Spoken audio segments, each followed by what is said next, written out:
Olá para você que acompanha o Edu Pergunta. Hoje mais um convidado especial lá da cidade de Joinville. Hoje eu estou entrevistando Jean Faísca. Vou te chamar de Jean Faísca porque eu conheço você pelo Atenção Vascaínos. Mas você tem um nome, né, ô Jean? Você é descendente de alemão, é isso? Fala, Eduardo. Tudo certo? Na verdade, todo mundo acha que é um sobrenome alemão, mas Helfenberger, na verdade, é um sobrenome suíço. E quando eu comecei na rádio, aqui, não na que eu trabalho hoje, na 89 FM, mas sim na Mais FM lá atrás, e quem trabalha na área de rádio sabe, no jornalismo impresso, qualquer sobrenome está valendo, mas a partir da hora que as pessoas vão te chamar no ar, o Helfenberger, obviamente, ninguém ia conseguir chamar e falar. Então, tinha um apelido que veio do meu avô, que passou para o meu pai e chegou até mim, que é o Jean Faísca.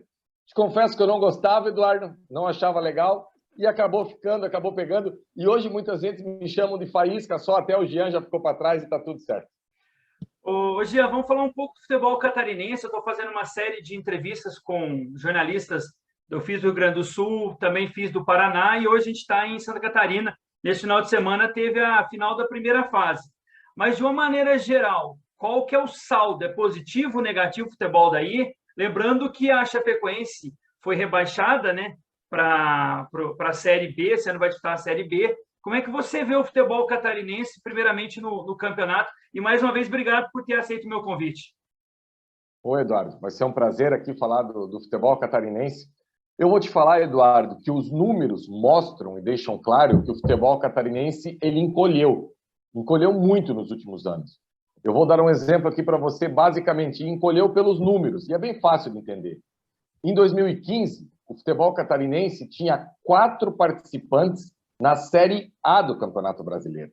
Nós tínhamos a dupla da capital, Avaí e Figueirense, nós tínhamos o Joinville, que é o time aqui da minha cidade, que, por incrível que pareça, hoje nem série não tem mais, e estamos falando de apenas 7 anos, tá? 2015, Série A, hoje sem série, e nós tínhamos a Chapecoense na Série A. Ou seja, 20% do futebol catarinense, da Série A, era o futebol catarinense. À época, a federação era dirigida pelo Delfim de Pádua Peixoto, um ícone aqui do futebol catarinense, um cara que ficou anos e anos na presidência, e acabou tendo a vida aí ceifada naquele acidente trágico da Chapecoense. Então, o futebol catarinense aí começou com algumas outras lideranças, mas hoje não é mais nem sombra daquele futebol catarinense que era. Temos na Série A do Campeonato Brasileiro apenas o Avaí, que estava jogando para não ser rebaixado no Campeonato Catarinense. No último sábado foram 6 jogos, o Avaí venceu em casa o Hercílio Luz. Agora, se o Avaí tivesse empatado, o Avaí estava rebaixado para a Série B do Campeonato Catarinense de 2022. Algo que aconteceu com o Criciúma no ano passado. O Criciúma, esse ano, vai jogar a Série B do Campeonato Catarinense. E olha que, em matéria de título nacional, o Criciúma tem a maior glória do futebol catarinense, que é a Copa do Brasil de 91. Ainda bem que no segundo semestre do ano passado o Criciúma se recuperou, Eduardo, e conseguiu o acesso da C para B no Brasileiro. Ou seja, o Criciúma esse ano é BB, B do Catarinense e B do Brasileiro. Tá, vamos falar um pouco do Criciúma, então. O que você espera do Criciúma no Campeonato Brasileiro, que daqui praticamente um mês, mais ou menos, começa a Série B? Vamos puxar pelo Criciúma, depois a gente faz um apanhado do Avaí. E eu achei interessante também, se você já quiser emendar, uma boa campanha do Brusque, né, Jean? O Brusque, Eduardo, deixa eu te falar, o Brusque terminou em primeiro, tá? Aliás, o Brusque terminou em primeiro e dentro do chaveamento, o Brusque acabou levando o azar, porque ele pega o Avaí, entendeu? Então, assim, é o time de B contra o time de A. E a gente já sabe o que pode acontecer quando você... É um time da capital, é um time de força. Só que o Avaí, aliás, como a maioria das pessoas que comandam o futebol no Brasil, o técnico do Avaí, Eduardo, que subiu um Avaí com muitas folhas salariais atrasadas, uma equipe de veterano, uma equipe que ninguém imaginava que ia subir para a Série A. E sabe qual foi o prêmio que o Claudinei teve por ter subido essa equipe? A demissão na 6ª, 7ª rodada do Campeonato Catarinense. Aí o Avaí tinha um técnico que jogava reativamente, que era o Claudinei Oliveira, que todo mundo conhece. É um técnico que trabalha muito a questão do contra-ataque, de linha mais baixa. E quem que o Avaí vai no mercado contratar? O Barroca, que é um técnico que joga totalmente diferente disso. É um técnico que gosta de posse de bola, que gosta de mandar no jogo. Agora, a equipe do Avaí hoje vai disputar uma Série A e vai ter condição de mandar no jogo em algum momento? Eu acredito que o Avaí esse ano tem que cuidar para não fazer a campanha que a Chapecoense fez ano passado na Série A, que já estava rebaixado na metade do campeonato, a Chapecoense já caiu. Então, se o Avaí não colocar a mão no bolso aí, e eu não sei que bolso, porque o bolso do Avaí está furado, infelizmente é a realidade do futebol catarinense, o Avaí tem uma grande chance de subir e bater aí 20, 25 pontos e já descer novamente. Então, essa questão do Avaí é essa. E o Brusque, que pega o Avaí, Eduardo, já que você pediu para falar do Brusque, o Brusque ele tem uma casinha pronta desde a Série B. Ele vem com um elenco assim, que vai saindo algumas peças, mas ele tem uma espinha dorsal. Ele tem uma zaga, por exemplo, Everton, Alemão e Jansson. Esse ano eles contrataram o Wallace do Corinthians, do Flamengo, do Vitória da Bahia lá no passado, para dar uma melhorada nessa zaga. Aí eles têm na lateral, por exemplo, eles têm o Ayrton na esquerda, que já é um cara que está há anos lá na equipe do Brusque, e do lado direito eles têm o Totti, entendeu? No meio de campo, Rodolfo Potiguar e Zé Matheus, dois volantes que também estão desde a Série C na equipe do Brusque. Aí acabaram esse ano contratando o Diego Jardel, acho que algumas pessoas aí conhecem, jogou no Botafogo, jogou no Avaí, trouxeram o Fernandinho, que era do Jack, que foi para a Chapecoense, um bom atacante aí da base do Bahia, do Internacional de Porto Alegre, e repatriaram o Alexandro, que até agora é o artilheiro do Campeonato Catarinense aí com 8, 9 gols. Então, o Brusque é a única equipe em Santa Catarina que tem uma casinha pronta, um elenco enxuto e que já vem agora de um segundo ano da Série D. Se hoje eu tivesse que apontar, Eduardo, um favorito para o Campeonato Catarinense, eu apontaria o Brusque. Só que o chaveamento não sorriu para o Brusque. Primeiro ele pega o Avaí e depois ele pega o vencedor de Chapecoense e Concórdia. Ou seja, ele já pega na semifinal um time de B e provavelmente um time de A. De A e provavelmente um time de B. Então, assim, esse é um problema que o Brusque vai ter aí, mas em matéria de conjunto e de jogar bem, hoje o Brusque é o melhor futebol de Santa Catarina. O Brusque ele contratou o atacante da Portuguesa, né, do Rio de Janeiro, o Bruno Santos, é isso? É uma boa revelação. Isso mesmo. Eu acompanhei alguns jogos da Lusa. Você gostou da contratação? O que você achou, Jean? Não, é bom jogador. Para o nível do Brusque, assim, só para ter uma ideia, tem um jogador aqui, lembra do Guilherme, do Atlético Mineiro, do Cruzeiro? Chegou aqui no Brusque e não está conseguindo espaço, sabe? Está no banco, porque o Brusque, como eu falei, ele joga num estádio que não é dele, que é o Augusto Bauer, que é um estádio acanhado, mas eu gosto muito, é um estádio raiz. Então, assim, até ele está com dificuldade para aprovar esse ano esse estádio para jogar a Série B do Campeonato Catarinense. Ano passado ele jogou porque tinha a questão da pandemia ainda e no final que foi liberando o público. Mas para um cenário aí de jogar essa Série B inteira, eu acho que ele não vai conseguir aprovar o estádio dele. Talvez até vai jogar em Camboriú, vai jogar em Itajaí, ou quem sabe ano passado ele até tinha dado o nome aqui da Arena Joinville para efetuar os seus jogos. Parece que vem mais a contratação de um zagueiro aí, mas hoje, elenco e conjunto, o melhor de Santa Catarina é o Brusque, Eduardo, não tenho dúvida alguma. Algum tempo atrás, a gente aqui, através do site que eu presto serviço, o Webzone Esportes dos Acréscimos, a gente entrevistou o Emerson Maria, que tem uma boa passagem de futebol catarinense. E ele comentou muito dessa rivalidade que tem, principalmente na capital, entre o Figueirense com o Avaí. E o Figueirense, Jean, o que a gente pode esperar dele para esse ano de 2022? O Figueirense é um caso à parte. O Figueirense é uma briga que existia lá dentro, política, e o Figueirense chegou a pedir a recuperação judicial, né? Teve a questão da SAF. Vocês lembram que o Figueirense acabou deixando de comparecer a um jogo? O jogo foi inédito no futebol brasileiro. Os jogadores fizeram greve. O Brasil todo acompanhou. Então, assim, o Figueirense é uma terra arrasada que agora parece que está querendo começar a arrumar isso, mas não é fácil. É uma equipe que no início dos anos 2000 enfileirou ali 6, 7 participações de Série A do Campeonato Brasileiro. Chegou a ter alguns ícones, por exemplo, o Edmundo veio ali para o Figueirense, chegou a fazer uma Série A espetacular, entendeu? Chegou a ser vice-campeão da Copa do Brasil para o Fluminense, quem não lembra, naquele gol do Roger, que hoje é técnico do Grêmio, e também é uma equipe que acabou encolhendo muito nos últimos anos aí. Então, essa questão do Figueirense aí, esse ano, eu acho que é mais um ano que o Figueirense tem que tentar ficar sólido na Série C. Não acredito que o Figueirense vá brigar por uma vaga aí na Série B. Tanto que o Figueirense, por exemplo, terminou em 7ª primeira fase do estadual, aqui com 15 pontos. Então, não vejo o Figueirense como brigando, sendo um postulante para a Série B, mas pelo menos tentar ser sólido aí nessa Série C. Eu estava olhando a tabela aqui, algumas equipes me chamaram a atenção. Se você quiser dar uma pincelada, por exemplo, o Hercílio Luz, Concórdia e Camboriú, né? Camboriú. Camboriú é uma cidade que eu conheço. O pessoal, principalmente, tem muito argentino, né, Jean? Que vai ali para, principalmente a época de verão, né? Mas assim, Eduardo, tem que cuidar para não fazer confusão, porque Camboriú é uma coisa e Balneário Camboriú é outra. Ah, tem diferença? Ela é dividida pela BR-101. O time é da cidade de Camboriú e no lado esquerdo da BR-101, quem vai sentido sul é o Balneário Camboriú, conhecido aí nacionalmente. Neymar tem apartamento aqui, Cristiano Ronaldo está tentando comprar apartamento aqui. Enfim, é um balneário que agora até foi feito um alargamento da areia. É um balneário sensacional. É um lugar espetacular aí que atrai muita gente aí do futebol nacional. Mas essas equipes, Eduardo, o que acaba acontecendo? Para tentar mostrar. Por exemplo, a tabela do Catarinense. O primeiro na fase de classificação foi o Brusque. O segundo, o Hercílio. O terceiro, o Camboriú, e o quarto, o Concórdia. Equipes sem expressão nenhuma em âmbito nacional. Só que são equipes, Eduardo, que começam a se preparar em novembro do ano anterior.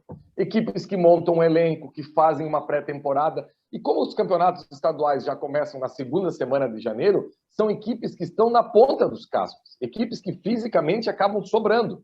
Eu vou te dar um exemplo do Avaí. O Avaí tinha uma equipe muito veterana, que disputou a Série B do Campeonato Brasileiro. E ela passou por uma reformulação. Aí, quando você passa por essa reformulação, e você acaba se apresentando praticamente os titulares quando está começando o Campeonato Catarinense. E daí o que acontece? O Campeonato Catarinense, só uma semana que ficou parado ali, que não teve jogos no meio da semana. Aí é jogo domingo, quarta, domingo, quarta, domingo. Então, essas equipes que começam a preparação lá atrás estão muito à frente das demais fisicamente, conjunto. Quando os grandes abrem um olho, já foi, entendeu? O Brusque, como eu falei anteriormente, tem a vantagem de já ter uma caixinha pronta, está montada, então ele não sofre tanto. E essas equipes se aproveitaram, acabaram fazendo aí uma competição espetacular e chegaram lá em cima. E olha, eu vou te falar um negócio, Eduardo. Vai ter um finalista do Catarinense que antes de começar o campeonato, mas ninguém casava dinheiro nenhum. Eu vou te dar um exemplo. Pelo chaveamento, Figueirense, Hercílio, Marcílio Dias ou Camboriú, um desses vai ser o finalista do Campeonato Catarinense 2022. Porque no outro chaveamento é Brusque e Avaí, Chape e Concórdia. Ou seja, uma equipe de Série C ou uma equipe de Série D vai fazer a final do Campeonato Catarinense. Deixa eu puxar um assunto com você, a Chapecoense, que teve a questão do acidente em 2016. Como é que você está vendo a reação do Chapecoense? Até algumas notícias estavam aí vinculadas pela mídia que a equipe podia até decretar falência. Isso procede, Jean? E como é que o time está se organizando? E a questão da SAF, qual que é a sua avaliação? Porque eu sei que lá no Atenção Vascaíno, sempre agora tem essa questão da SAF no Vasco, né? Como é que você está vendo a questão da Chape e a SAF entrando na Chapecoense? Olha, a Chapecoense ela se tornou inviável depois do acidente, tá? Existe uma recuperação judicial hoje, a Chapecoense, já. E assim, eu vou falar hoje, e quando acabar o Campeonato Brasileiro da Série B, Eduardo, a gente, se Deus quiser, a gente pode voltar para um outro papo para analisar os catarinenses aí na Série B, A, C, e você vai cobrar de mim. A Chapecoense já está convidado, viu, Jean? Isso. A Chapecoense hoje, ela briga do 12º ao 20º na Série B do Catarinense e briga com força. Se ela conseguisse manter, é quase que um milagre. A situação dela, existe uma asfixia financeira, ela não tem dinheiro, inclusive ela parou de pagar as vítimas da tragédia lá, e ela não consegue ir no mercado e não aparece nenhuma liderança para poder chamar essa Chapecoense. Porque assim, né, Eduardo, a Chapecoense ela era referência de administração até o acidente. Infelizmente, com o acidente, houve uma ruptura de todos os líderes que levaram a Chapecoense, uma equipe do interior de Santa Catarina, a fazer uma final de Copa Sul-Americana. A Chapecoense tinha a história mais linda do futebol brasileiro nos últimos anos, até acontecer o acidente. E essa ruptura uma equipe que não tem uma torcida que possa dizer assim, é uma torcida apaixonada, mas é uma torcida pequena, obviamente. Uma equipe que não tem um patrimônio muito grande, não tem de onde buscar dinheiro. Então, a situação da Chapecoense hoje, eu te diria que é trágica, literalmente. Ela terminou aí o Campeonato Catarinense na 5ª posição, com apenas 16 pontos de 33 possíveis. Então, você imagina uma equipe que é de Série B, de Campeonato Brasileiro, jogar um Campeonato Catarinense contra equipes sem séries, equipe de C e D, e acima dela só o Avaí, e ao lado dela só o Brusque, e fazer apenas 16 pontos. Então, realmente é uma equipe que está muito abaixo, e eu acho que a Chapecoense é um sério candidato ao rebaixamento da B para C. As equipes que ficaram abaixo, que não classificaram, só para o pessoal que não acompanha muito o futebol catarinense, foram 12 equipes, né, Jean? É uma primeira Sim. fase, todos contra todos, só que em turno único. Você acha assim, agora classificam 8 a partir do próximo final de semana, né? Vai começar as quartas, são 2 jogos, aí quarta, semifinal. Quem foi, assim, um time que surpreendeu na sua avaliação e quem foi aquele que negativamente não foi bem? Você acha que foi o Joinville?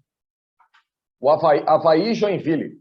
Quem surpreendeu positivamente são os 3 praticamente sem orçamento lá de cima. Ercílio, Camboriú e Concórdia. Esses 3 realmente surpreenderam muito. São equipes aí que nem figuram em competições nacionais, vão figurar esse ano porque conseguiram a vaga ano passado na Série D, entendeu? Mas, assim, são equipes que surpreenderam muito. Por exemplo, o Camboriú não tem calendário agora, no segundo semestre. O Concórdia também não tem calendário no segundo semestre, entendeu? Mas são equipes que surpreenderam muito. E, negativamente, o Avaí e o Joinville, então, nem se fala. O Joinville terminou em 9º lugar com 11 pontos, tá? Olha como o Campeonato Catarinense foi um campeonato medíocre. Eu vou trazer um dado aqui que é impressionante. O Joinville terminou com 11 pontos na 9ª colocação. O Avaí terminou em 8º com 12. O Joinville, ele ganhou 2 jogos de 11. Eu vou repetir. 2 de 11. Se ele tivesse empatado mais um jogo, com 2 vitórias, ele teria classificado no lugar do Avaí. Você vê que campeonato medíocre, um campeonato de 11 rodadas, que o 8º colocado com 2 vitórias quase classifica.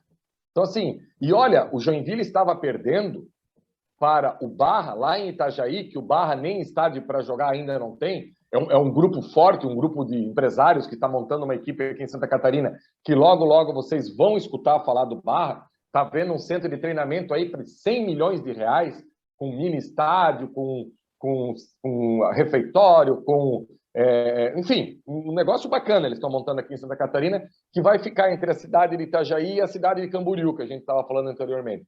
Então, assim, o Joinville estava perdendo de 1-0 para o Barra até faltar 10 minutos. O Joinville não tinha dado um chute no gol. O Joinville fez um gol de pênalti e depois virou 2 gols do Vitor Rangel, que muita gente que está acompanhando aí deve conhecer, jogou no Botafogo, jogou no Grêmio, era aqui do futebol de Santa Catarina, no Guarani de Palhoça. Então, realmente aconteceu um milagre, o Joinville acabou escapando e quase que ele tira a vaga do Avaí com apenas 2 vitórias no campeonato. E o Avaí, uma equipe de Série A, de 33 pontos disponíveis, fazer 1/3 dos pontos, eu confesso a você que é abaixo de qualquer possibilidade de você ter uma perspectiva em cima desse time.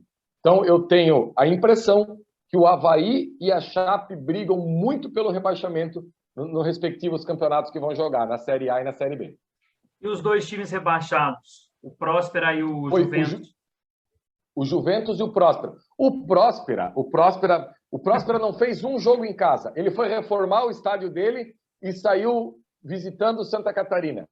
Ele jogou como mandante em 4 campos diferentes, inclusive jogou aqui em Joinville, contra o Joinville jogou aqui em Jaraguá, que é aqui do lado. Então, assim, um negócio surreal. Teve que até pagar uma multa para a federação de 60 mil, porque quando você é mandante, você pode indicar até 2 estádios que não seja o seu.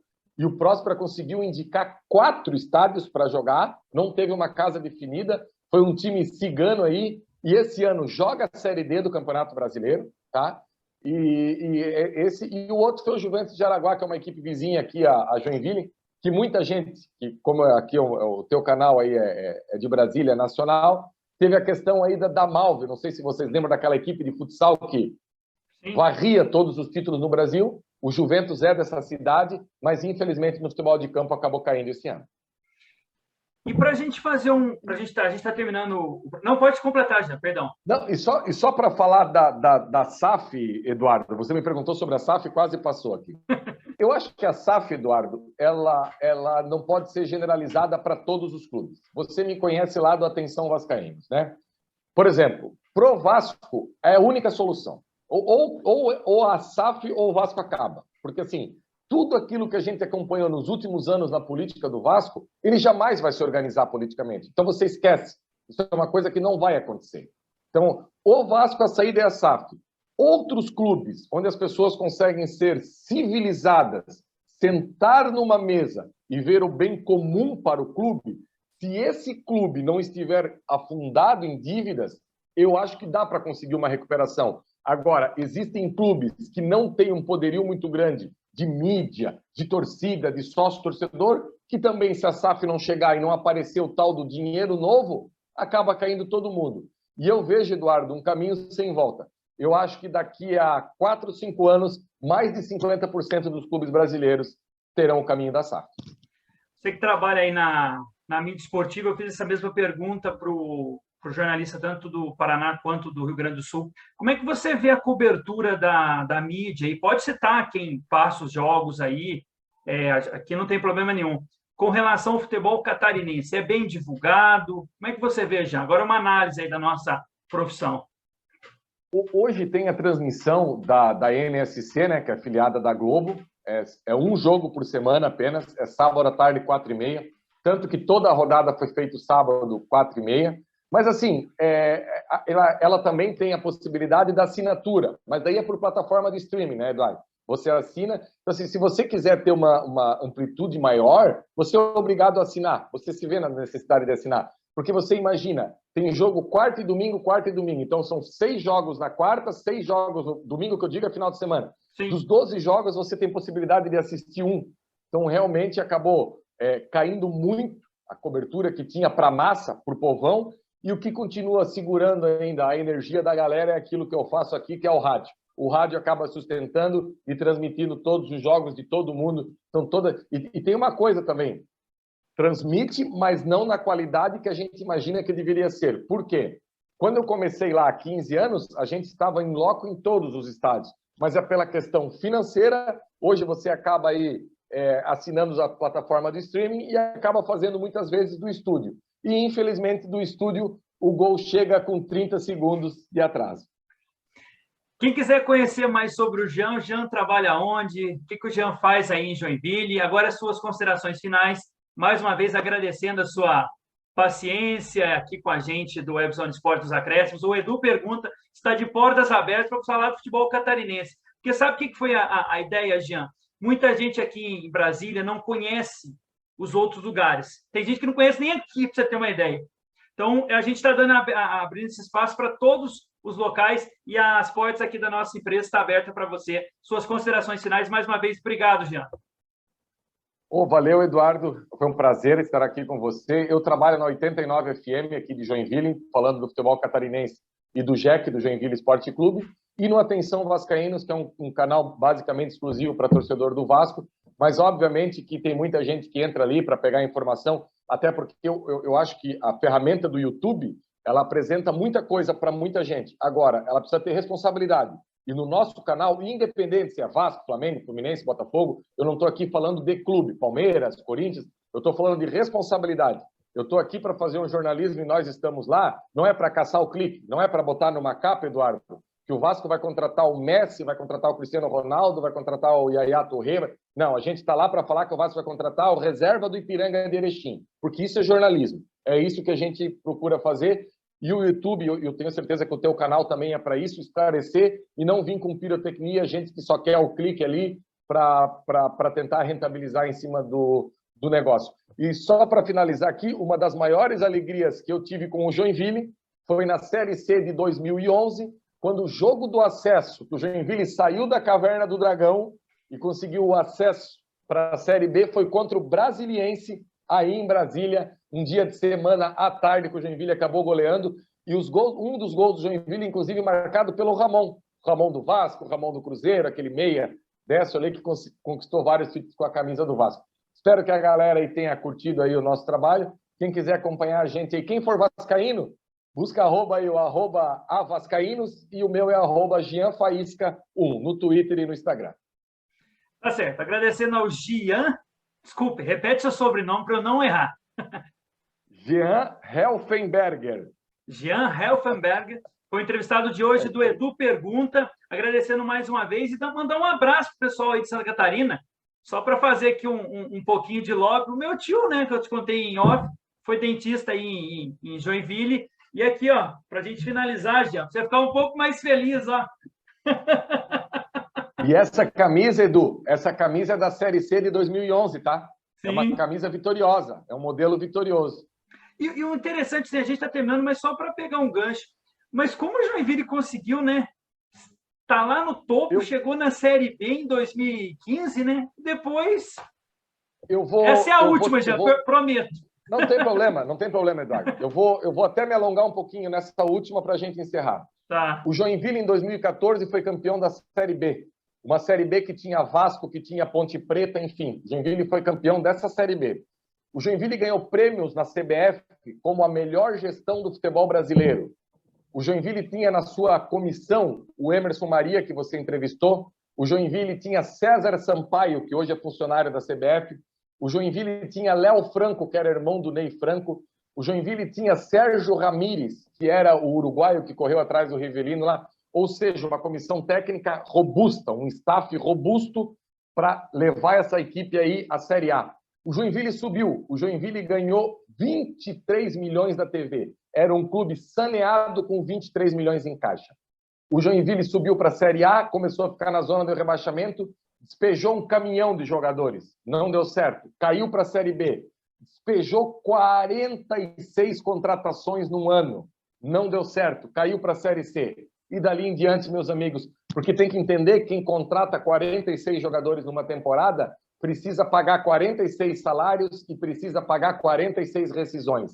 E ano após ano, hoje o Joinville deve 50 milhões de reais. 7 anos depois de ser a glória do futebol brasileiro, o Joinville hoje é um clube quebrado. Tem que parabenizar todos que passaram pelo Joinville e todos que passaram pelo Paraná Clube, que é uma cidade vizinha aqui, a Joinville. Quem não conhece Joinville, Joinville é colado ao Paraná. O Paraná, em 2018, disputava a Série A do Campeonato Brasileiro e hoje o Paraná caiu para a 2ª divisão do Campeonato Paranaense e o Paraná, se não subir esse ano da D para C, ano que vem é igual ao Joinville, não tem calendário. O Joinville acabou de jogar sábado agora e vai jogar só em janeiro do ano que vem. Ou seja, deveria fazer uma fusão, o Paraville, as duas piores administrações de futebol brasileiro. Tá certo. Jean, mais uma vez, obrigado aí. Cumpri o tempo seu de 30 minutos, não estourei. Obrigado, acompanho o Jean na Atenção Vascaínos. E vamos torcer para um time de Santa Catarina, ou independente disso, você vai ser mais uma vez convidado no final do ano, mas vamos torcer para ver se pelo menos o Avaí mantém, né, Jean? Santa Catarina está tão interessante. Apesar da rivalidade interior e capital, eu sempre vejo assim, quanto melhor os meus adversários tiver, mais eu faço força para se igualar a ele. Tá certo, agradecendo ao Jean. O Edu Pergunta volta na próxima semana. A todos uma excelente semana. Quarta-feira estou de volta. Obrigado, até mais, Jean.